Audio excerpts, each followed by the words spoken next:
Donc je ne me présente pas. Tu as fait, enfin si je te présente, tu as fait quand même l'essentiel de ta carrière chez Solessay et Fugro. Et puis alors je ne sais plus quand est-ce que tu as pris la suite, en 2019, donc la filiale Vinci qui est dédiée à la conception et au dimensionnement des ouvrages géotechniques, donc structures géotechniques que tu diriges, après avoir fait un passage de témoin comme tu as l'habitude avec Frédéric Durand. Voilà. Et donc il va nous parler de tout le volet conception, donc ce que tu as le plus fait dans ta carrière, donc assimilé phase pro de la G2.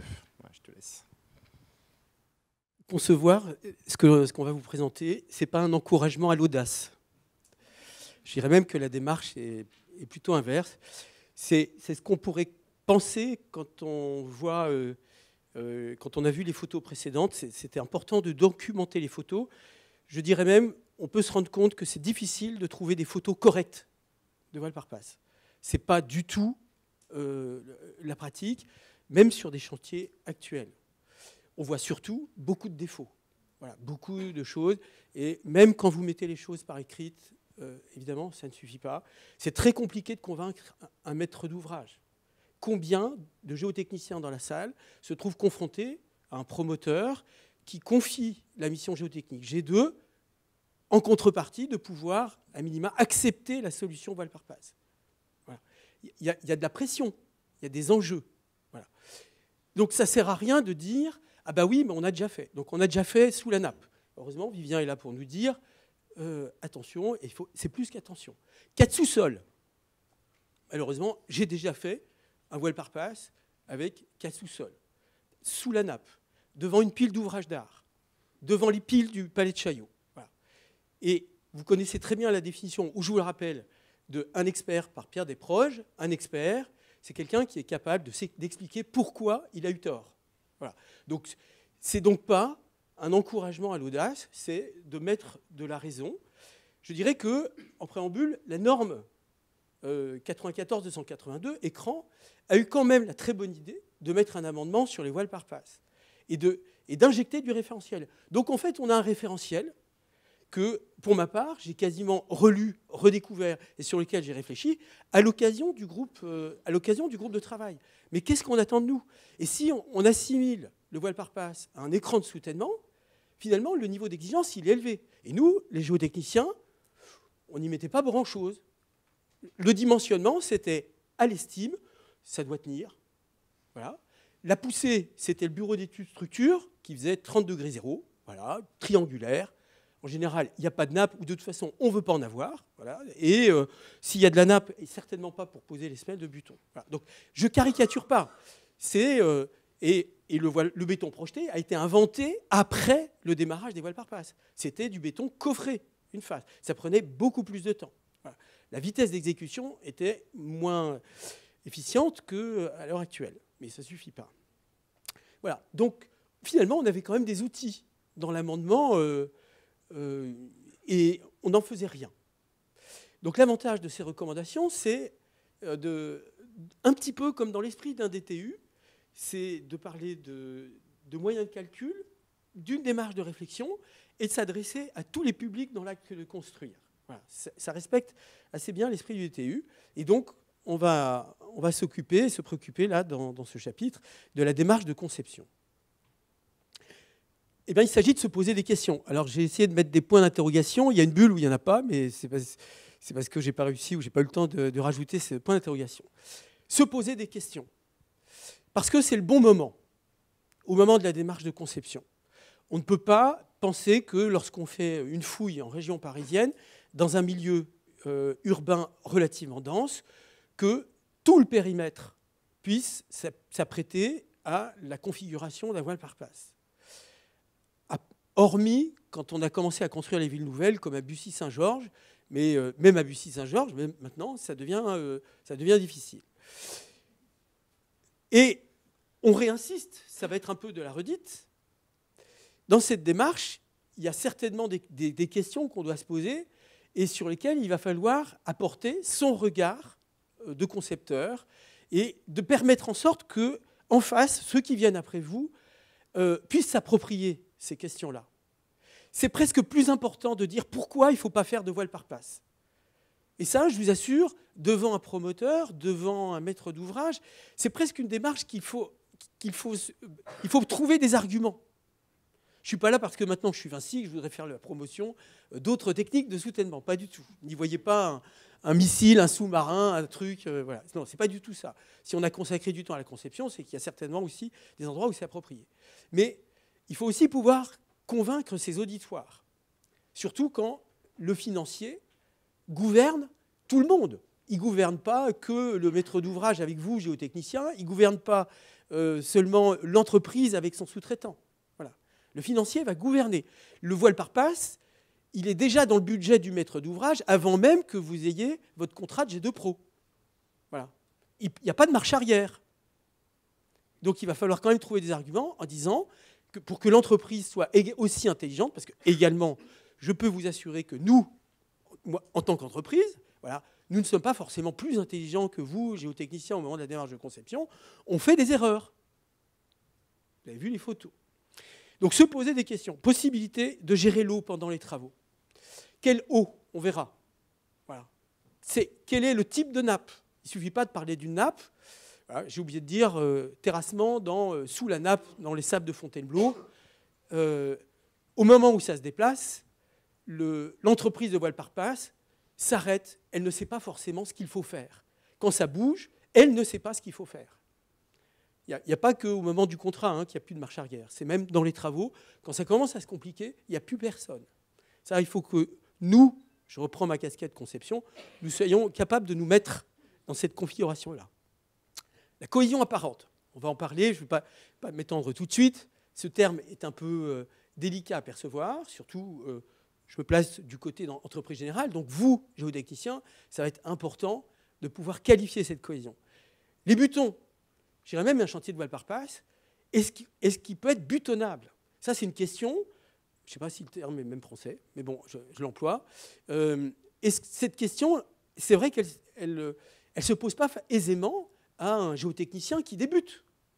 Est-ce que je suis capable de butonner ma fouille? Est-ce que vous pensez qu'on peut faire du voile par passe avec des butons horizontaux de 20 à 25 mètres? Et si ça bouge, il faudra quand même mettre des butons horizontaux. Est-ce que vous ne pensez pas que ça ne va pas glisser? Est-ce qu'il faut des butons fond de fouille? C'est quoi mon fond de fouille? Et puis, la poussée maximale. Voilà. Alors, la poussée, on y reviendra, parce que de l'audace, c'est toujours de l'audace. Vivien le disait, pourquoi pas 3 sous-sols? Pourquoi pas 4 sous-sols? Quand est-ce qu'on s'arrête? Alors, la démarche, elle est fléchée. C'est-à-dire qu'il y a un début, il y a une fin, et il va falloir s'approprier cette démarche dans le bon ordre, si vous voulez. Des investigations. Oui, il peut y avoir des investigations spécifiques. Une analyse des risques. Alors précisément, la question de l'analyse des risques s'est posée en même temps que la problématique de la démarche de conception.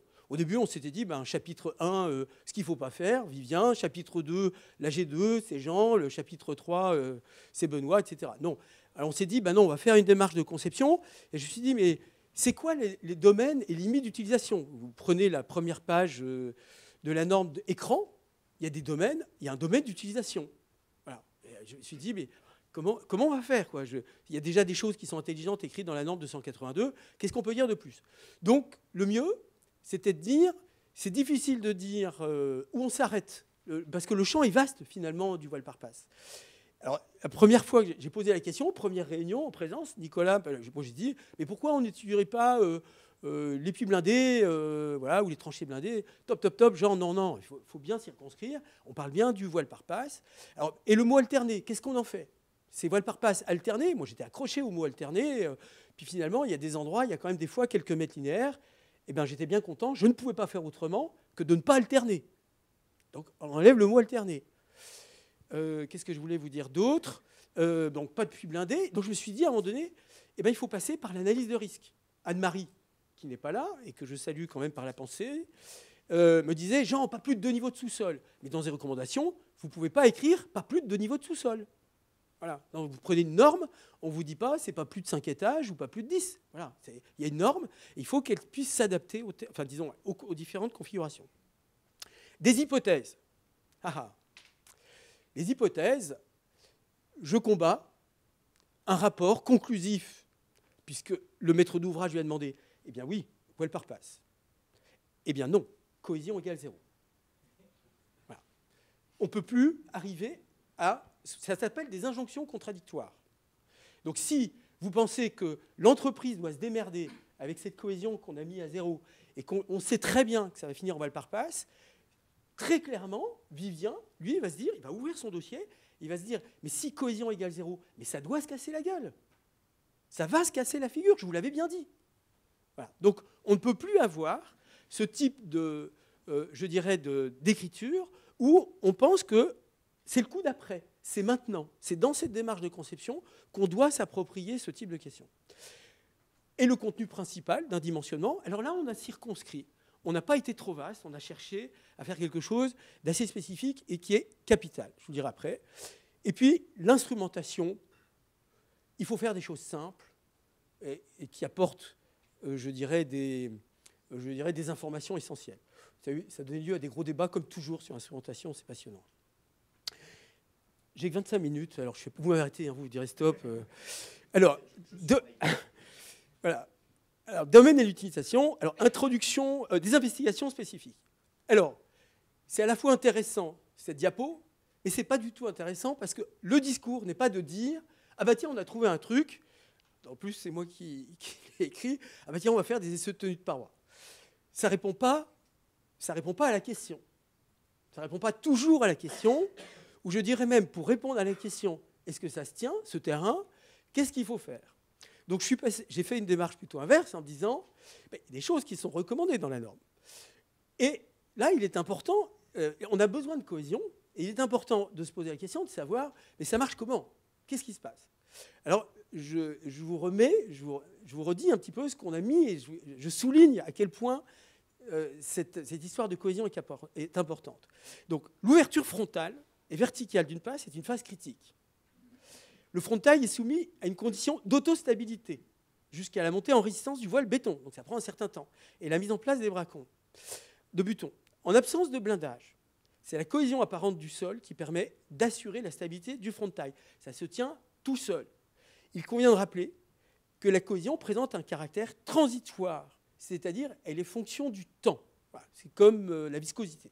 C'est en raison de la brièveté de l'exécution d'une passe que phrase suivante que je ne peux pas lire, en disant que la sécurité ou que la stabilité est assurée. Donc c'est la rapidité d'exécution. D'où le progrès d'être passé, par exemple, d'un béton coffré une face à un béton projeté. Et on s'est dit, mais il y a quand même des terrains dans lesquels c'est difficile de caractériser la cohésion.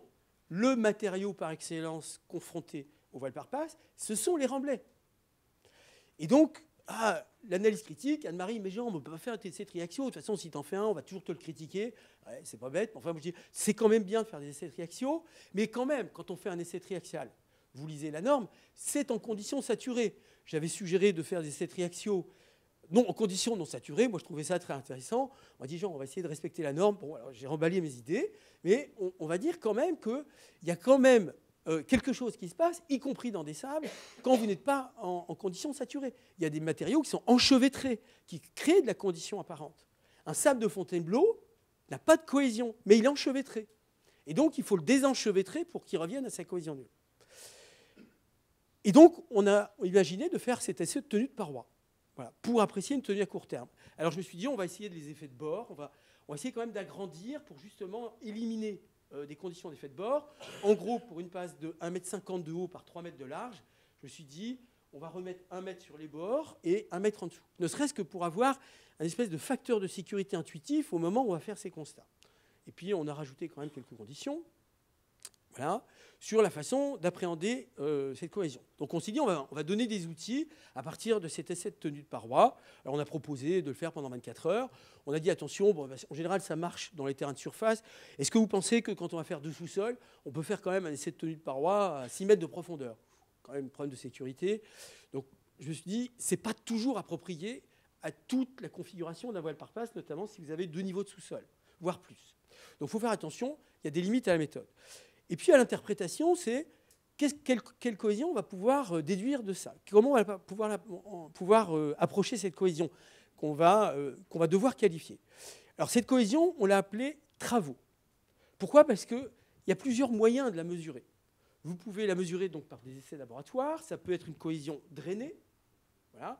Voilà, en conditions drainées. Ça peut être en conditions non drainées, donc en termes, enfin, cohésion non drainée, CU, C' en conditions drainées. Ou bien, on a besoin d'un paramètre de cohésion. Voilà. Et comme la plupart du temps, et attention, je reviendrai sur la problématique des sols saturés, quand on est en sol non saturé, ça peut être ou la cohésion drainée ou la cohésion non drainée. C'est pas très grave. Les deux, ça peut s'appliquer. Et donc, on s'est dit, on va appliquer la cohésion déduite de la hauteur critique. Hein, voilà, c'est du Terzaghi-Epec. Et on peut en déduire. La cohésion entre en jeu. Il faut intuiter un angle de frottement à court terme. Attention, il est plus faible que l'angle drainé.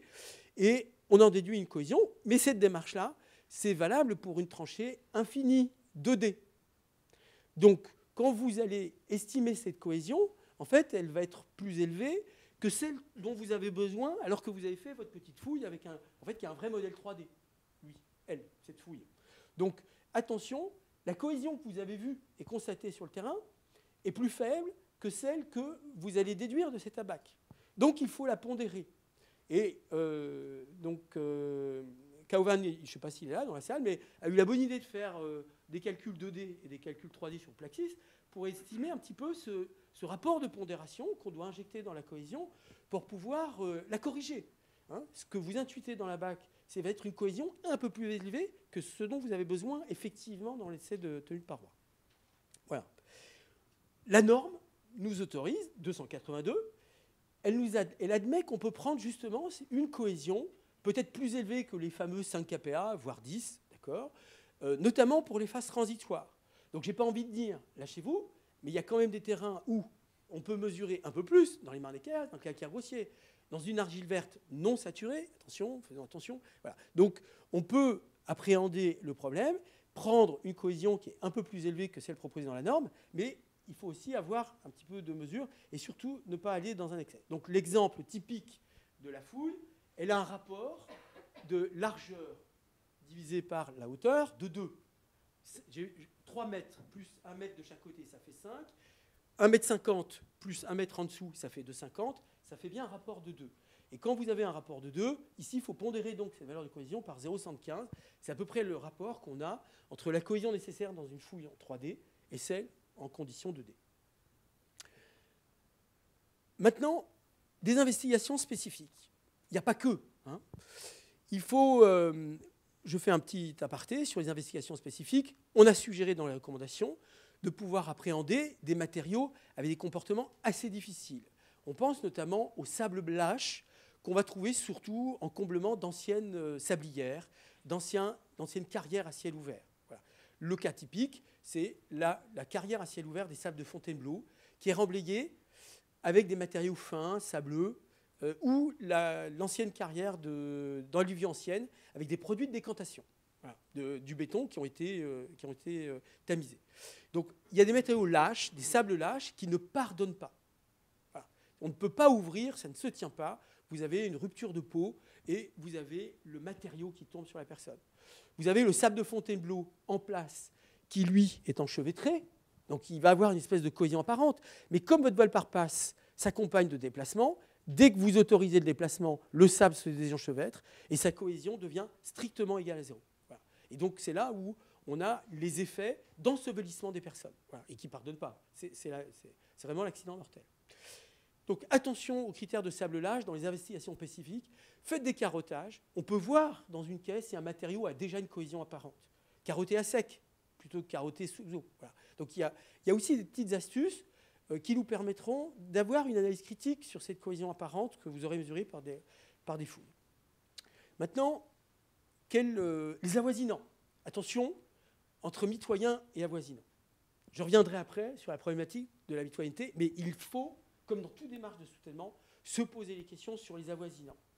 C'est très difficile de convaincre un maître d'ouvrage d'entamer une démarche d'étude de sensibilité des avoisinants. Il ne sait pas ce que ça veut dire. Souvent, le bureau de contrôle n'a pas forcément la mission avoisinant, parfois oui. Donc, on est dans une démarche où on est un petit peu coincé. Et nous, en tant que géotechniciens de conception, il faut rappeler au maître d'ouvrage que cette analyse-là, elle est essentielle. Et si vous n'avez pas grand-chose, utilisez Google Maps, regardez si vous avez un R+6 de l'autre côté de la rue ou un simple bâtiment de stockage ou enfin un rez-de-chaussée. Voilà. Il faut appréhender les problèmes et mettre un tout petit peu de sens observationnel pour savoir dans quelles conditions on va faire ce voile par passe, y compris de l'autre côté de la rue. On ne fait pas que des bâtiments dans les champs, même en région parisienne, et certainement peu. Alors, il faut les recenser. Et quand on dit avoisinant, ça veut dire donc un périmètre plus loin que la mitoyenneté. Allons au-delà de la rue. Reconnaître les fondations des ouvrages avoisinants. Alors ça, parfois, on ne peut pas. Mais mitoyen, c'est un minimum. Combien de fois j'ai vu des rapports avec des fouilles à la mini-pelle, et le bras de la mini-pelle s'arrête à moins de 3,50 m, alors qu'on va faire 2 niveaux de sous-sol, et que notre voisin parisien, il a déjà un niveau de cave. On ne connaît pas les fouilles, même s'il y a eu les fondations, même s'il y a eu 6 ou 8 fouilles à la pelle mécanique, qui s'arrêteront toutes à 2,50 m de profondeur. Voilà. Donc il faut reconnaître une fondation. C'est capital pour l'entreprise qui a le dossier et qui a le chiffre derrière. Elle s'engage avec son client. Il n'y a pas de marche arrière sur le budget que vous avez annoncé, et souvent avec un rapport AVP. Reconnaître les réseaux existants. Si on se déplace et qu'on pète une cana, c'est l'effet domino assuré. Voilà. Ça va aller de mal en pis. Et puis, apprécier la sensibilité des avoisinants. Donc, on s'est appuyé, il y a un excellent document de l'AFTES sur les avoisinants, la démarche. C'était Galgourin qui a eu l'excellente idée de me le mettre entre les mains au moment où on a rédigé ce texte. C'est une mine d'or, voilà, c'est une mine d'informations. Il faut lire et appréhender et se projeter pour se dire, si je fais du voile par passe, qu'est-ce qui peut se passer si l'ouvrage se déplace? La norme 94-282 nous dit, dans le préambule qu'a cité Damien, il faut étudier les efforts pour pouvoir les justifier. Donc il faut pouvoir justifier des efforts et des déformations. C'est là où on va mettre une nuance vraiment singulière dans la conception. Et voilà. Donc, c'est vrai? Oh bah alors là, je vais faire court parce que j'ai déjà dit. Voilà. Donc, je vais redire ce qui est là en marguerite, parce qu'il y a d'autres sujets sur lesquels je voudrais insister. C'est un peu court, 5 minutes. Tu ne veux pas leur couper un peu? Tu as mis 20 minutes pour le café, c'est peut-être un peu long, non? Alors, présence d'eau impactant le soutènement. Je vous le disais, attention, oui, de quelle nappe? Une nappe perchée, un filet d'eau dans le calcaire grossier, voilà, dans les éboulis de calcaire grossier, ou dans le travertin de Brie. Je donne des exemples, je m'excuse pour les provinciaux, ou dans le schiste décomposé à Rennes. Voilà. Attention, Nicolas me le citait en aparté. La présence de sable, je vous l'ai dit, attention, il faut le qualifier notamment, par exemple, avec du CPT. Faites du CPT quand vous êtes dans les remblais de carrière ciel ouvert, des sables de Fontainebleau. Dès que vous avez un friction ratio qui vous dit 1%, par exemple, qui est suffisamment élevé, 0,5, c'est mortel. 0,5% de friction ratio, vous êtes devant un risque mortel. Vous allez ensevelir quelqu'un. 1%, ça peut le faire. D'accord? Donc, vous voyez, ce n'est pas difficile. Donnez-vous quelques critères et avec un peu d'expérience, regardez dans un carottage, vous verrez tout de suite s'il remblait. Il a cette cohésion. Voilà. La présence d'argile avec un IP. Voilà.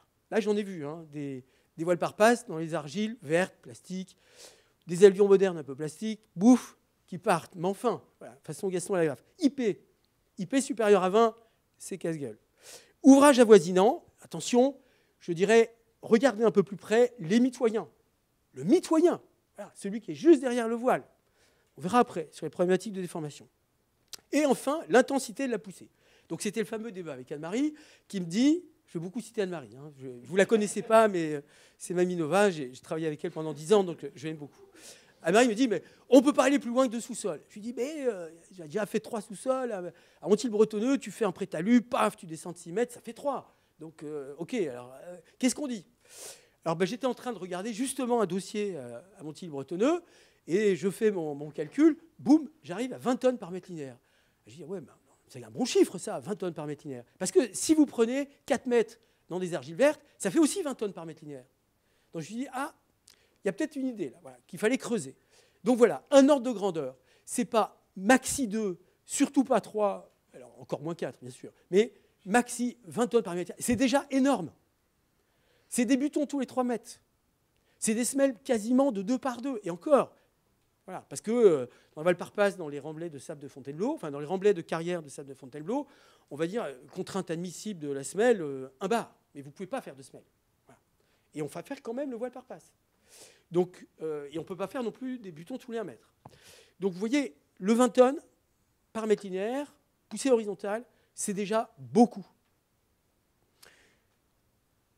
Qu'est-ce qu'on va dire une fois qu'on a fait notre revue de risque? J'en ai passé quelques-uns, vous m'excuserez, il y en a peut-être d'autres qui peuvent être tout aussi importants. Il va falloir écrire des choses dans la démarche de conception. On a besoin d'un modèle géotechnique. On a besoin d'une revue des coupes côté par côté. Une rue, c'est une rue. Mais de quoi? De 6 mètres de large? De 9 mètres? De 10 mètres? Est-ce que j'ai voilà, un R+6 parisien qui est juste là, derrière les 3 mètres? Ou est-ce que j'ai simplement un mur de 4 mètres de haut, mitoyen, qui peut verser à tout moment, ou un pigeonnier, enfin, j'en sais rien. Voilà.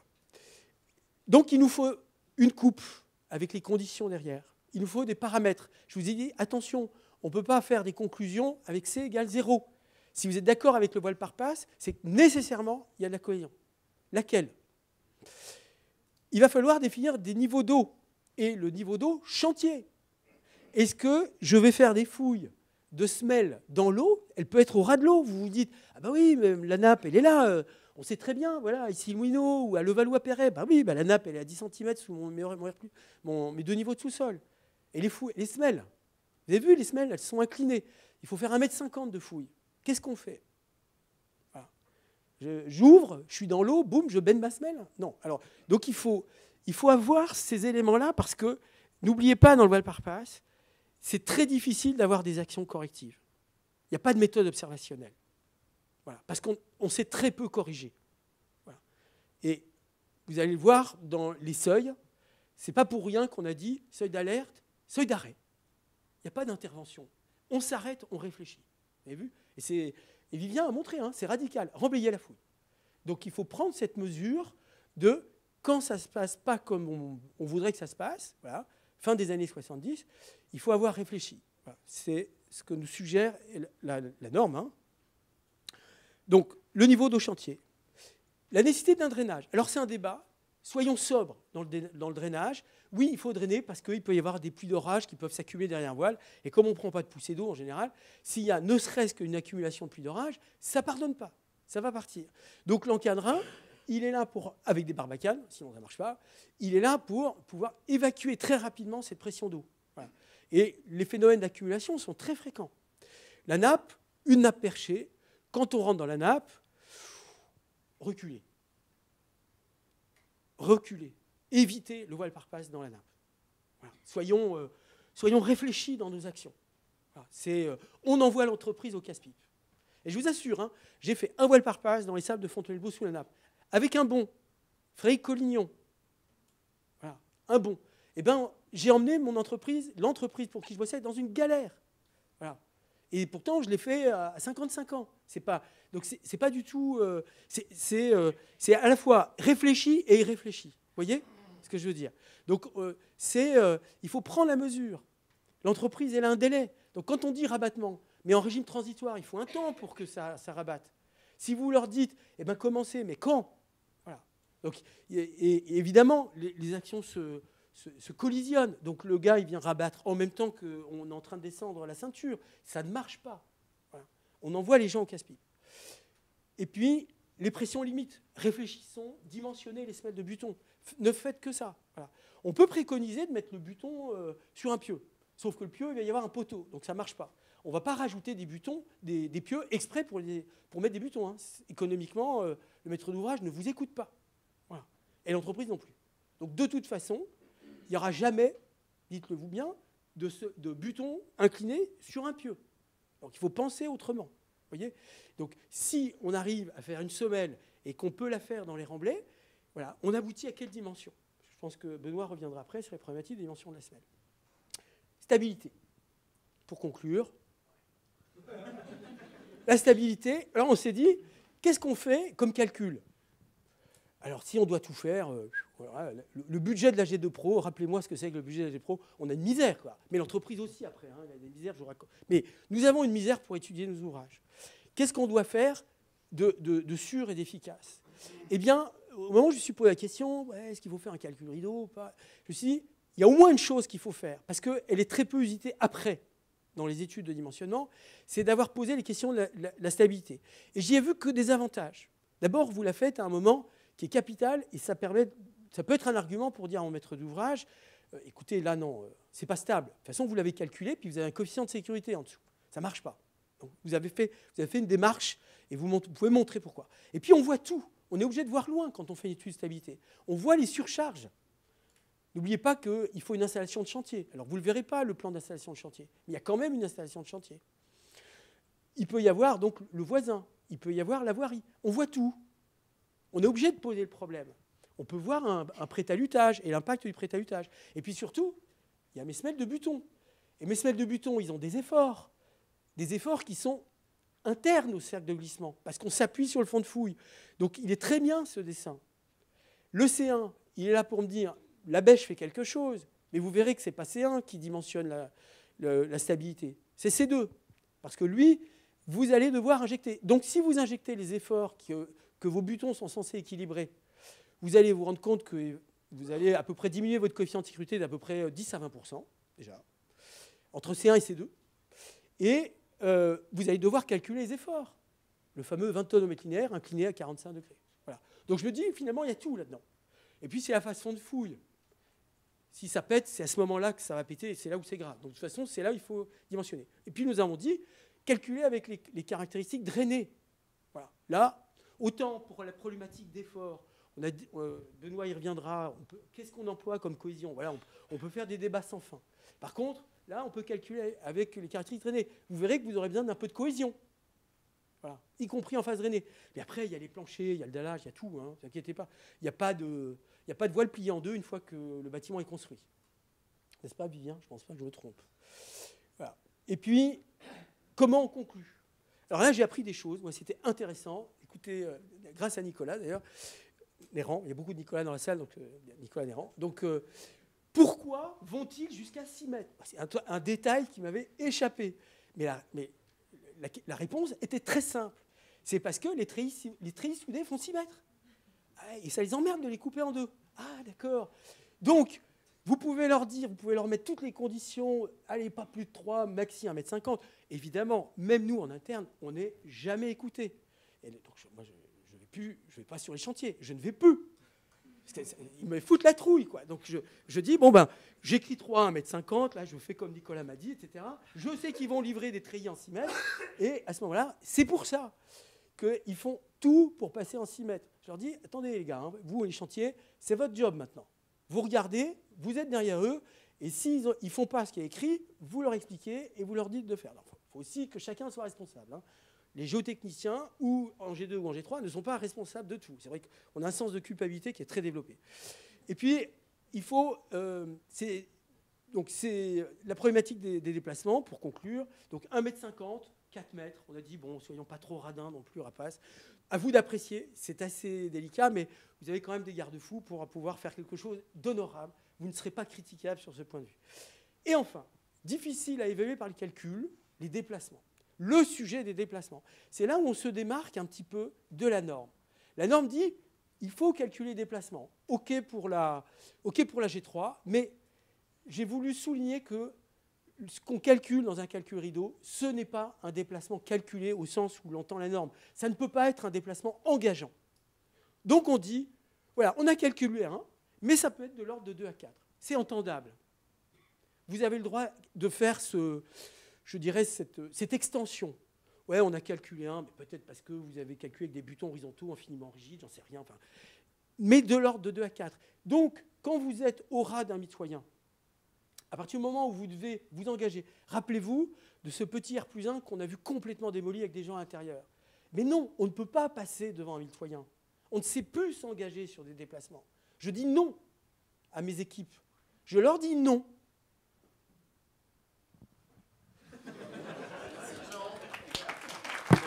Pour la présentation.